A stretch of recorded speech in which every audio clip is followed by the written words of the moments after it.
Raptors breakout star Pascal Siakam is listed as doubtful for Game 4 on Sunday with a right half contusion.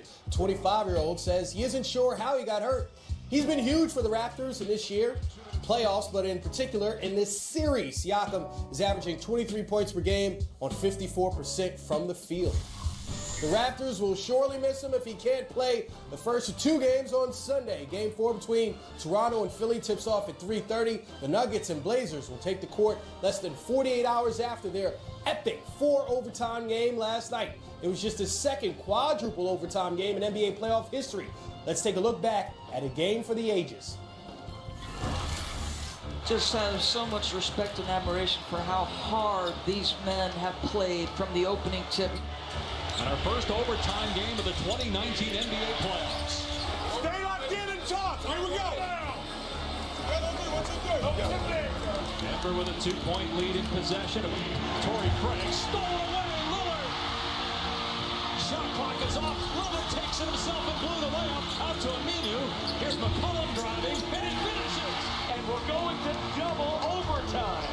Double drive underneath, kicks it out, rotates out the Dame. A long-range three. Buries it! From Dame distance. Jokic gets it behind him to Barton for three. Got it! Big bucket there. Then we are going to a third overtime tonight. CJ pulls up three on the way. Money! CJ McCollum has been the greatest weapon for the Blazers tonight. Our game. Gotta defend. Gotta rebound. Together, 1, 2, 3. Throws it to Millsap at the elbow. He spins at the mid-post. Turn around, fadeaway. Got it! With 31.8 seconds to go. Denver's up by 4. Let's go. Keep finding a way, man. Keep finding a way. 17 seconds remaining in the third overtime. Blazers down 2. Dame dribble drive goes up off the glass. Puts it in every time. Dame took off, baked it in, and we are all even at 129. 4 overtimes for the first time in the NBA playoffs since 1953. Just keep playing till Sunday. Backing down Murray. He's got the freshest legs of anybody on the floor. Takes the shot and makes it. Let's go win it. Let's go win it. 1, 2, 3. Off the heel, got it back to Hood. He'll try a three and got it. And the Blazers win. The Blazers win in 4 overtime. 140 to 137. And one of the most remarkable games I've ever seen. CJ, do you know how many minutes you played? 50 plus. How about 60? Got it done. Got it done. Got it done on Sunday. Super hard, man. We laid it all up there. You know, that's big win. Those are the ones you gotta have. I have no idea what happened in the first half or the second half. Rodney Hood came in and played great. It was a hell of a game. I've never been involved in a game like that, regular season or playoff, but it was amazing effort by both teams. Ryan, you heard who Terry Stotts mentioned in the press conference. Rodney Hood on his third team in 2 years, bounced around as a guy. Okay, can he contribute in the postseason, singing his redemption song? Take us on his journey.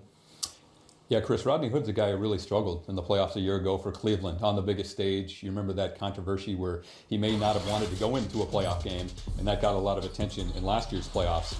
This year in free agency, there was limited market for Rodney. He signed a qualifying offer, which is a 1-year contract that made him an unrestricted free agent this summer in 2019, and bet on himself. And so Rodney had veto rights. He could have not gotten traded to Portland if he wanted to stay in Cleveland. By getting traded to Portland, by agreeing to get traded to Portland, Rodney gave up his bird rights, which is a sacrifice for a player, as Brendan knows, to give up those rights. He bet on himself. He's played extremely well. He's averaging 17 points a game, Chris, shooting 55% from the floor and 54% from three in the series. And he's a big reason the Blazers are up 2-0. And that efficiency is so monumental in the postseason. We saw it for the Portland Trailblazers in that 4th overtime. Brendan, Hold up, Brendan. They say it's all good in the hood. Who said that Rodney Hood was going to make a huge difference in the playoffs? Someone not on this network, but on TNT. They always killing my guy. Who said that? Charles. Charles said that? When the Portland Trail Blazers signed Rodney Hood, I remember watching the show and Charles Barkley said, at some point during the playoffs, Rodney Hood's going to play a key role. It's coming to fruition. Hey, man, Chuck finally got one right, man. There you go, Chuck. I got your back, Chuck. I'm going to text Chuck, I got your Chuck. Get back, Chuck. He's like 1 for 100. All right, you got one right. Let's talk about the big fellas, though. Nikola Jokic, 65 minutes. Woo. I mean, that's the 4th most minutes in NBA playoff history. The other 3 guys in front of him all played in the same game in 1953. So what does that do for a big man in his body and trying to get prepared to play in a game less than 48 hours later? Yeah, I'm really worried about Jokic in this next game and about what his energy level is going to be, if he's going to be tired, just from the simple fact that playing that amount of minutes, as you know, it does have an effect on your body. You feel it for multiple days. You try to get the proper rest, sleep, massages, stretching, all types of rehab work to get you ready. But at the same time, when you play that many minutes and then you have to come back and play in 48 hours, that is a tough thing to overcome. It's sometimes hard to get your energy up. It's hard to get your body ready to go and play at a high level. And let's take into account, no disrespect, but Jokic's body is something of a work in progress anyway, as far as building up the strength aspect of it and being ready to do these type of things. So I'm really worried about how he's going to come out. I know mentally he's going to try to go out there and do it, but I've been in some situations where I was used to playing, 20, 25 minutes. Then all of a sudden I had to play 35, 40 minutes. And I could just feel it the next day. Like, I could just feel the person that I was playing against was still on my body. I felt tired. My legs felt heavy. I felt a little bit lethargic. So Jokic, the Joker's going to have to fight that. I'm sure that he's good enough to do it, but sometimes it's mind over matter. And it's interesting to see that graphic, and the Boston Celtics were involved in that game in 1953 against Syracuse. So, Sam, is it different for a wing player or a guard like C.J. McCollum, who also played 60 minutes, and he made it very clear, like, no, I'll be good for the next game? Well, if you think about it, man, at this point of the season, you've played, most of these guys at least 75-plus games. C.J. McCollum, he's playing about 38 minutes a game anyway. And you know going into the playoffs, all your minutes are going to be extended because the coach is going to shorten the rotation based on the matchup. So, again, smaller guys, lighter guys. And I give Brendan this a little bit because he's a big guy, not used to playing those type of minutes. It could affect him. But for guards, I don't think so. Guards are used to running and playing like that. That's why when we ran sprints in practice, we gave the big guys 10 more extra seconds and gave the guards a little bit more time, less time in the recovery time, because it does make a difference when you're carrying all that extra weight. So I give Brendan that. Hey, man, but I'm not sitting here having a pity party because the guy plays 60-something minutes and he's the best player on the team. You didn't have to put the big men's sprint time on blast, though. Yeah, I mean, we were a little bit slower, but we got it done. I might have caught you, though, Sam. Not ever. Not in the wildest dream. I'm 55 years old right now, and I can outrun you down and Why back. don't you guys race to the board now? Sam, Hold up, player. Hold up, player. Coach don't run in no suit. Who you think this is? Hey, Sam, you do know I did see the clip of you racing De'Aaron Fox. You're not beating me. You're not beating Sean, Chris, the cameraman, and anybody else in the race. No time soon. Brendan, I would trip you. That is true. That is true. Oh, is it a pink eye, red eye, or bullseye for James Harden tonight? Looks like the right eye's good, left not so much. We're going to discuss next. You're watching Game Time.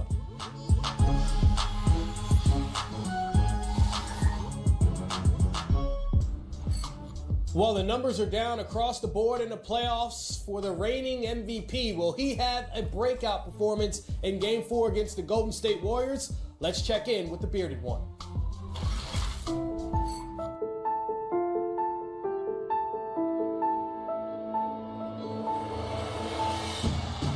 Harden trying to get free. Down to 3, down to 2, it's a 3. Good! He got it! When I'm done playing basketball, I want you to remember me as a guy that was a game changer. Steps right, shoots for the win, a 3! Whether it's the way he plays, getting to the foul line, his handles. Incredible shot! Being able to create space with his step back, and all those things. James Harden hit the 3! You brought something different, you changed the game. It's great to be different. I think if I was stuck in that box and just wanted to be like everyone else, then I would just be average. Whether it's fashion, wearing crazy colors, wearing different materials, or on the court, trying different moves. Come on, that's impossible right there. I'm not fast. I'm fast in my own way, but I'm fast when I need to be. When he gets hot, folks, That's the way it is. The game is so simplified for me that I can just be at my own pace. You know, I'm going to make you play to my pace. But he's just impossible to slow down. I was just excited to be in the NBA as a youngin'. Trying to find my way, find my niche, find what I was good at, what wasn't going to work. And now I'm so comfortable where I go out there and it's like, how can I dominate the game? James Harden hits a three. Get up, CC. Get up. Get him, watch out. Come on, let's go. The crossover and the slam. Just amazing. Harden, extra. What he is doing is remarkable. Absolutely remarkable. I sat back and thought about it a little bit. I'm in the moment for sure. James Harden. It goes. Crossover. James Harden with 58 points. I want to win so bad, I can't let anything distract me. 30 points already for James Harden in 16 minutes. What? That's unbelievable. That can't be right. Yep. It's my 10th year, you know, so I'm focused. Like, I'm locked in. 31 points for James Harden. His 30th game in a row. We gave ourselves a chance last year. We were so close. Like, I need that feeling, and I need to see what's going on after that. Aaron Gordon, second on the Rockets in scoring in this series at 21 points per game. Will he keep it going tonight in Game 4? We'll continue to get you ready right here on Game Time.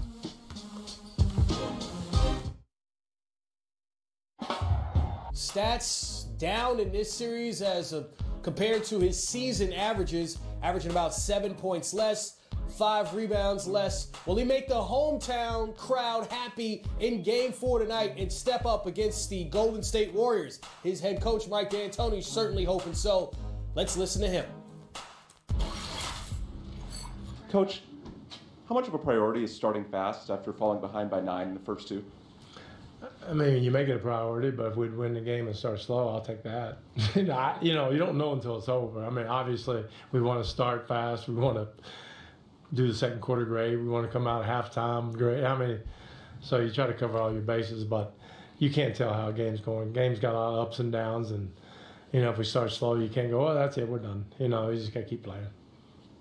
You said in practice that the big boys will have to play big minutes. Do you anticipate any changes to the staggering of the bench guys, or just playing the starters more? Well, yeah, probably. Yeah, I mean, starters will probably play a little bit more. Any other questions? You mentioned the starting of your games, but to what do you attribute the slow starts in the first 2 games? I think 19 points and 120 in the other. Turnovers, whatever reason, we just weren't real sharp. You know, they have very good defense. Maybe it just took us a little while to adjust. You know, you don't know. We just weren't real sharp and turned it over, and we couldn't get enough shots up. But you know, hopefully it'll be better tonight. Is James's vision back to where you would want it, he would want it to be? And he's so particular about his workouts between games, day of games, and so on. Has he been able to do the things he normally would? Yeah, the answer is yeah, I think he's good to go, and yeah, he's done his workouts, and he's ready. That was my question. Yeah, I think he's done his work. Oh, you best. Yeah. Yeah, just sorry. For you all say a little bit in depth, Jonathan, you know. In the first round, you had talked about the small ball lineup and said that, like, the way you guys play, you're too small to not have a center on the floor at all times. Well, no, I didn't quite mean it. Well, that way, at least having one. Yeah, we play a little small sometimes. We'll see how it goes. I mean, we could go to that. Are you comfortable using that a lot more this round compared to where you were last round? You know, the bottom line is Clint's going to have to make an impact, and that's foremost, and I think he will. And then if we have to go small, we will. We'll kind of read the situation, see how the game's going. And, you know, Nene, saying that, Nene's played really well. So you got that to chew on for a while. You know, it's just, you know, we'll just see how the game goes. The impact of Clint Capella, point of conversation. The impact of Steph Curry is always felt. But, Brendan, if you're young and you get that autograph, you're not giving that up for anything, right? Like, you're keeping that forever. No, that kid's face. Yeah, you got to keep it for sure. If you get a Steph Curry autograph, you hold that forever. That is a part of your life. But they're in Houston. Some of those fans need to get it together rocking those Golden State. Hey, man, you got to roll with the winners. They know what time it is. Boy, you're a front runner. Hey, listen here. Roll with the winners.